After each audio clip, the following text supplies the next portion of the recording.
The day you are born, you will know the date you will retire, at least if you are in formal employment. And if you know that that is the date on which you have to formally step down from any role that you are performing, the responsibility on onus and preparing for it is on you and not the organization.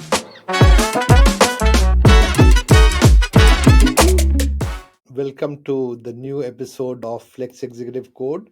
Today, I have a very interesting and very learned speaker who will be joining us on this show. Ashok Barat, who is a very well known person in the corporate world in India. Apart from his work life, where he worked with some of the big brands, including Unilever, Pepsi, and Electrolux, one of the companies that I worked for that includes RPG Enterprises, actually.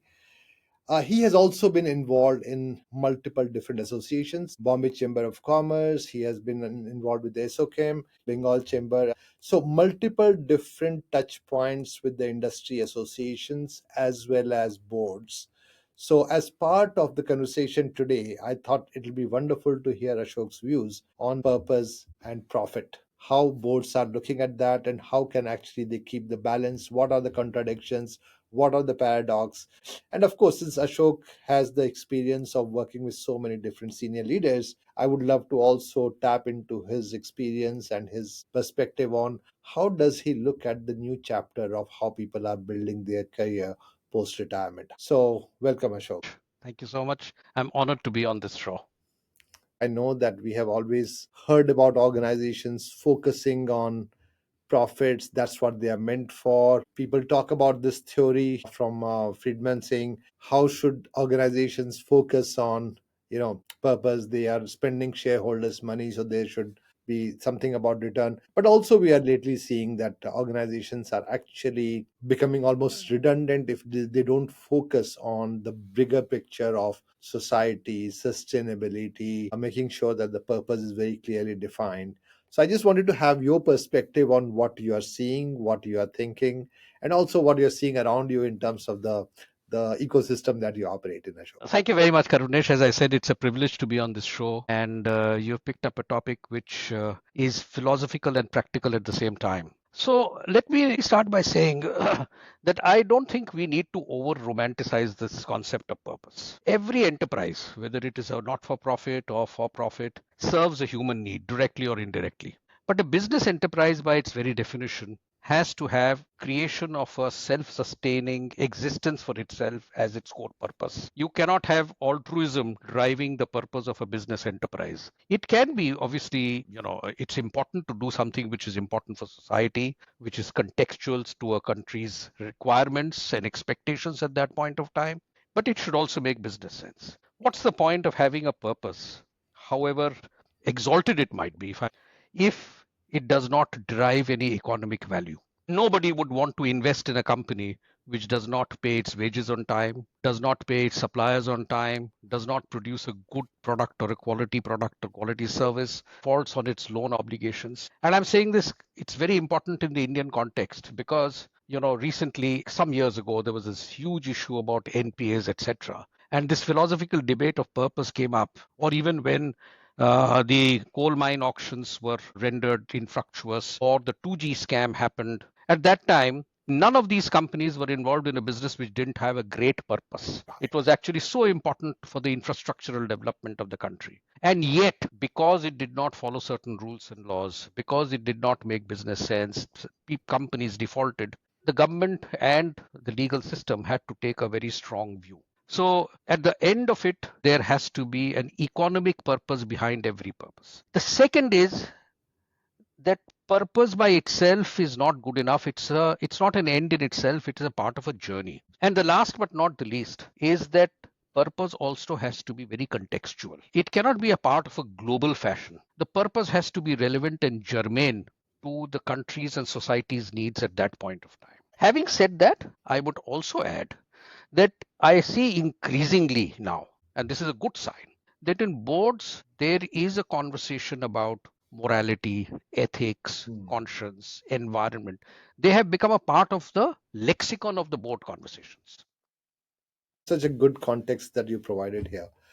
Uh, Ashok, I'm also, as you were talking, I was thinking about the fact that this conversation that we just had it also must be putting the board members under a lot of what I call the paradox of trying to balance between the two. Sometimes you'll see companies have a conversation going on. They know that they are meant to be doing certain things certain way. But yeah, not all boards are the same. And we know of companies, Ashok, you and I know of multiple names where that balance is very strong. And there are companies who may not have the same balance, but I would say that they might be trying to look at the different pressures mounting on them from investors in one hand, some regulators on the other hand, some of the other society and other associations who might be putting. How do you see boards balancing that, Ashok? And what would you suggest for people who are looking for trying to keep that going in the way that they can balance profit and purpose both properly? Very interesting question. In fact, till a few years ago, the classical definition of a stakeholder invariably was centered and focused around the shareholder. Today, boards have very maturely accepted the fact that the stakeholder definition is much larger than just the investor. And it is also not the usual suspects of employees, etc., but even very, very diverse elements who you thought had a very, very remote connection with the company but are important. And therefore, those boards that have recognized and defined their stakeholder properly are not finding it very difficult to deal with this dichotomy of what is good from a business point of view and what is good from a social point of view. I'll give you a small example. Today, there is a news item in the news in Times of India which says that the CSR market today is a $3.5 billion market. That's the amount of money companies are spending on CSR. Now, when this whole legislation was introduced about a decade ago, the government had a very easy choice. It could have simply added another half of 500 basis points or 1% to the corporate tax rate, taken the money and then spent it and given it allocated to the various industries, Hmm. to the various ministries, and Hmm. they could have done what they wanted. But they realized no, it was important for corporates to spend this money efficiently and also to recognize that remote parts of the community are a very important stakeholder, even if they were not direct consumers. And I'll just give you an example again, some data point from there. Today's news item says that out of this 3.5 billion, 35% is being spent on education, 21% on health. But this is not where the interesting thing ends. Animal care Oh, has shown the highest increase over the last 10 years, and its growth has been 310% in terms of commitment that companies have made to animal care, amazing. followed by senior citizen care, which is 246%. So today there may be a company which is not into a product which senior citizens use. Hmm. It may have nothing to do with animal care, but they are spending money because they're finding a purpose to do it, and they realize that they are an important stakeholder in this entire game. So it is the maturity and vision with which you see stakeholders which helps you strike a balance, and not just a mathematic or an algorithm of finding, oh, I'm going to do this and therefore 5 years from now this is going to result in so many extra consumers, or my market share is going to grow up, or my volumes are growing up. People are spending money on things that they have remotely have anything to do with it, and this gives me great confidence that the balance between profit and responsibility of a purpose is no longer as binary as it used to. There is another side of the argument, which is that a good performance of business is important from another point of view, which is a good company, a company that performs well, will always make sure that its products are of highest quality and are always available. They will make sure that in the marketplace they will compete with each other rationally. They will make sure that they comply with the tax laws and they pay the taxes on time, which in turn goes to the government, who can then again spend money on the country's needs. So even if they were to focus on profitability alone, there is an indirect way of going back to the same fiduciary responsibility of doing back to the community. It's a cycle. Yeah. And the moment we make it into a binary division, either I'm going to do this or I'm going to do that, that's where the conflict and dichotomy arises. I mean, your data was actually eye-opening because I didn't realize that so much of investment is going in those sectors, and it's rightfully so. But the awareness of that is something which is really very heartening to see. And Karunesh, I am sorry, I'm just, just belaboring the point. I also want to make a very fine distinction Hmm. between purpose and a vision statement. People often say that the two are synonymous. The two are not synonymous. Hmm. Vision statement ultimately still deals with your economic well-being. Purpose has to be something much larger than that. Let me give a very funny example, which has got nothing to do with purpose and vision and all that. I still remember that when I used to work in Pepsi, and we had these presentations on market share. When we talked about our product competitors, you would think that we would talk only about Coke, we will talk about Campa Cola. Okay. That's the only thing that we would talk about. And when I say Coke and Campa Cola, obviously their products as well, Yeah. Fanta and what Mhm. have you. No. In fact, the presentation started with water. It Hmm. started with Nimbu Pani, and then it went to carbonated beverages. Right. Then it went to fruit juices. Because if the purpose is to quench thirst and provide you relief, it's Right. got nothing to do with vision. The Yeah. vision was to be the number one beverage company in the world. Hmm. Hmm. Hmm. But Hmm. if your purpose is to quench thirst, then you cannot exclude in your comparison anything that would compare with. In fact, it included even tea and coffee and things like that. Hmm. Because Hmm. when you feel thirsty, you drink tea. And it is a travesty that many companies thought that this is a two-horse war. It was not a two-horse war. It was a multi-horse war. And it is also very interesting that several years later, both Coke and Pepsi started producing water. They started producing Nimbu Pani. Yeah. They got into a JV for fruit juices. They Correct. got into a JV for making iced tea. So what Correct. started off as a carbonated beverages company, macho American fighting with each other, the red and the blue, ultimately turned out they all became far more broad-based and mature companies because they recognized that the purpose was very different from the vision. Love the conversation, Ashok. I want to go back to something you said, and it still stuck in my mind. So you talked about the CSR spend, and you were talking about the data, and you mentioned something about the elderly health care and the investment into that, which is a big thing. And that reminded me of something. One of the motive that we have in our board matchup initiative that we are running is also to look at how people are actually looking at their next chapter in the career. What are they doing? People are not necessarily wanting to retire because they are healthy, they can have much longer lifespan.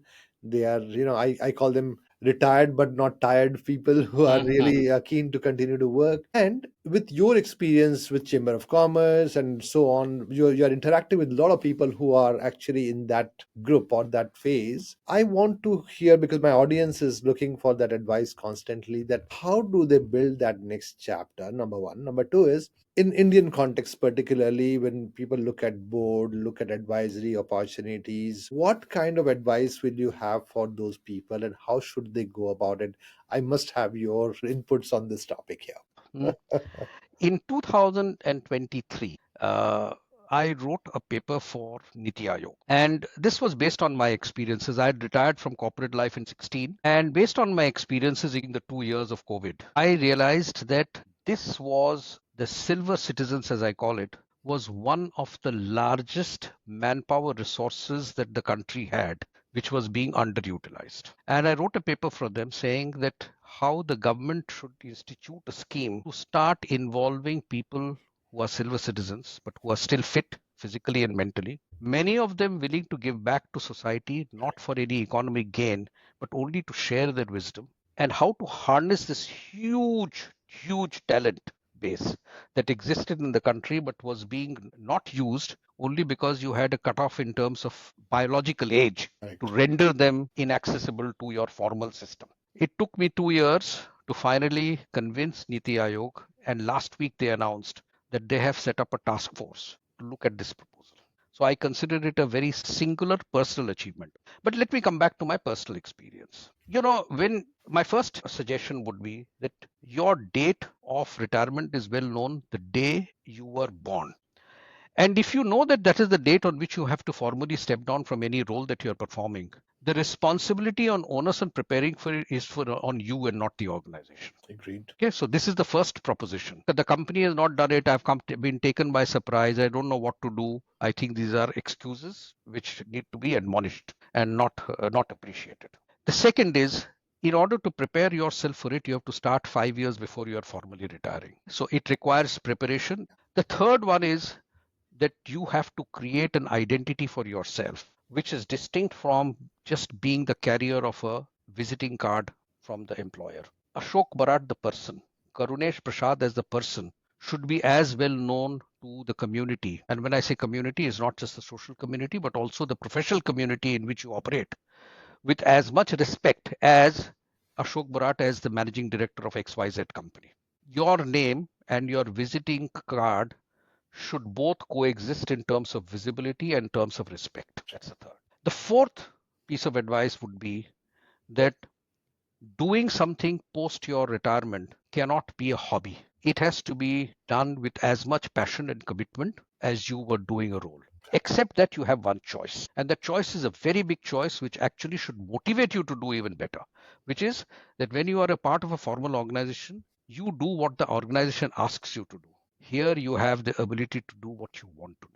I'm not saying that it gives you a license to behave any which way. That I'm not saying it licenses irresponsible behavior. It does not license, for example, I can speak certainly from a board position. You cannot be the renegade member and the activist in the board creating disruption in the board. No, I'm not saying that for a moment at all. But you can speak your mind and you can give back with far greater candor Correct. and confidence than you could when you are in an employment situation. And last but not the least, when you decide to go back and give to the society, it is not necessary that you equate it with a monetary reward or any expectations of recognition beyond what would be logically due to you because of what you contribute. In a company or in a formal organization, I've spent 4 years that I need to be promoted. Yeah, the year is got over, so I must get my bonus. You have to eschew all these expectations. And therefore, whether you're working for a not for profit, whether you're working for a profit, whether you're a board member, whether you're an advisor, it doesn't really matter. As long as the objective is to give back what you have without any looking at any returns is what is important. I can personally vouch for the fact that my post retirement stint so far has been as satisfying, if not more. And I have probably contributed more to the nation and more to the organizations that I sit on the board of or I advise than I ever did before, even to the organizations that I work. Amazing. Amazing. Ashok, such a good conversation and such great perspective. Really enjoyed my conversation with you. Thank you. So, for my audience here, you heard multiple different dimensions of Ashok's perspective. We talked about purpose. His initial line, which is still stuck with me, is don't romanticize the word purpose only. There is a balance that one needs to create and keep that going. And organizations are meant to work, and they will not be able to serve the purpose if they don't keep profit also in front of them. So they have to Exactly. be making money to be able to spend the money. See, you can't be a pauper and have a purpose. Exactly. Talking about how to prepare for that at least 5 years before, talking about how do you actually brand yourself, how do you actually exist as a person, not only the visiting card of the company you represent, and how do you actually make sure that you continue to contribute with that passion, because that freedom is something that you can enjoy, and that should give you more conviction, much more confidence to be able to contribute to the conversations wherever you are contributing. Any last few words or sentences for our audience? Number one, the US or the EU, which are our role models, are no less complicated than we are. It's that compliance there is more automatic culturally, and non compliance is more automatic culturally here.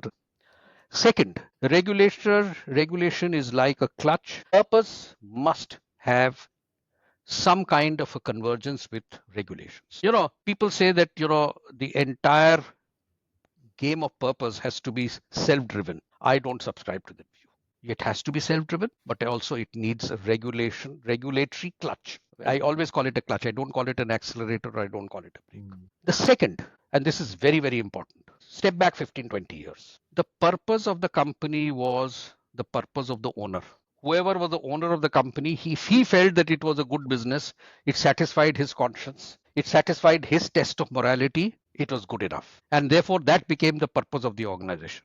Today, there has to be a greater consensus amongst various stakeholders. So, therefore, it's not just the owner deciding, a larger constituency of people have to decide their purpose, both at an individual level and at a collective level. And therefore, the role of the board to bring about this convergence is very crucial and very critical.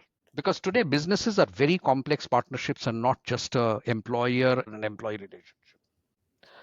The third thing is, and this is my disappointment, which is investors today, unfortunately, financial investors are more driven by valuation than values. One of the reasons that why purpose is not taking the center space as it should. Why am I doing what am I doing and how am I doing and not what and how much is because of financial investors with a very short attention span in terms of their investments. And last but not the least, I must end with a great sense of optimism. The newer generation of people, not just employees, but also the children of business families who actually run businesses, I have great confidence in them. They have the candor, they have the courage, and they are emotionally far more honest. So I have great optimism that purpose will find much greater resonance, voice, and demonstration of its presence with the newer generation than it ever before. On that optimistic note, I would like to leave you feeling happy that purpose is not a discarded tissue. Thank you so much. This is amazing. I love the way you ended also, because you are absolutely right that there is a shift happening there. People are looking at things differently. On that note, thank you so much, Ashok. Thank you, Karunesh. It was a pleasure to meet you.